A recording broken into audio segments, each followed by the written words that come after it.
उपायुक्त चंबा मुकेश रफसवाल ने कहा कि मणिमहेश डल झील की ओर जाने वाला रास्ता बिल्कुल क्लियर है। चाहे पैदल रास्ते की बात हो या फिर हो मुख्य मार्ग की बात, मणिमहेश यात्रियों के लिए दोनों ही विकल्प आवाजाही के लिए खुले हैं।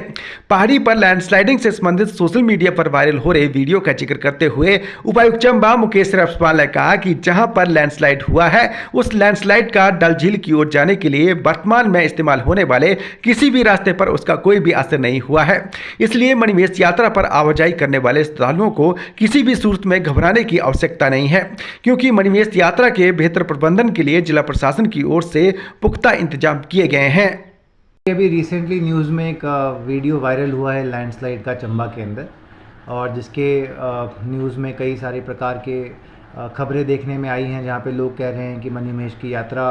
जो रास्ता है वो डिस्टर्ब हो गया है, या जो हमारा मणिमहेश की तरफ जो हाईवे जाता है वो डिस्टर्ब हो गया है। तो इस संबंध में मैं आपके माध्यम से क्लैरिफाई करना चाहूँगा कि जो ये लैंडस्लाइड है, ये जो हमारी मणिमहेश की पैदल यात्रा शुरू होती है हटसर,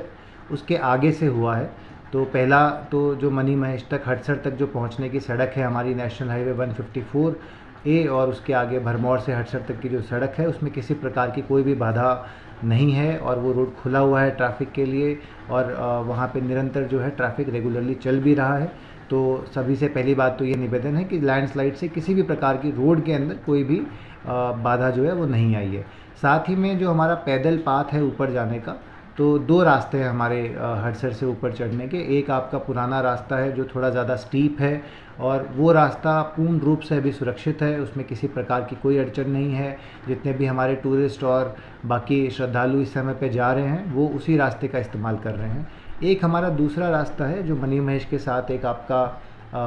वाटर बॉडी, पानी का जो एक नाला आता है उसके साथ साथ है। वो रास्ता पिछले साल की बारिश में क्षतिग्रस्त हो गया था और अभी अंडर रिपेयर है। ये लैंडस्लाइड भी जो है वो उसी रास्ते के अपोजिट बैंक पे हुआ है,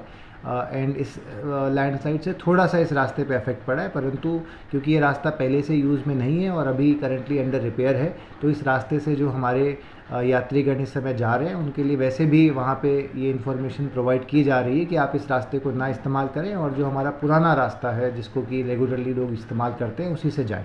तो मैं ये सभी को आश्वस्त करना चाहता हूँ कि मणिमहेश की यात्रा में एज ऑफ राइट नाउ किसी प्रकार की कोई भी बाधा नहीं है, और सभी से निवेदन रहेगा कि जो हमारी ऑफिशियल डेट है 26 अगस्त से पहले जो यात्री जाना चाहते हैं, जो टूरिस्ट मणिमहेश की तरफ जा रहे हैं, उनके लिए एक ऑनलाइन रजिस्ट्रेशन पोर्टल हमारी तरफ से उपलब्ध है। उस पर काइंडली अपना रजिस्ट्रेशन करें और अपनी यात्रा को एंजॉय करें। अभी किसी भी प्रकार की कोई भी बाधा जो है वो यात्रियों के सामने नहीं आएगी, क्योंकि पूरा जो रास्ता है वो ओपन है। जो ये लैंडस्लाइड है ये अपोजिट बैंक में हुआ है, जिससे किसी भी प्रकार का कोई भी नुकसान ना एग्जिस्टिंग रास्ते को हुआ है ना एग्जिस्टिंग रोड को हुआ है। तो ये जो एक थोड़ी सी इन्फॉर्मेशन गलत फैल गई है उसको आपके माध्यम से और आपके चैनल के माध्यम से मैं सभी श्रोताओं तक पहुंचाना चाहूँगा।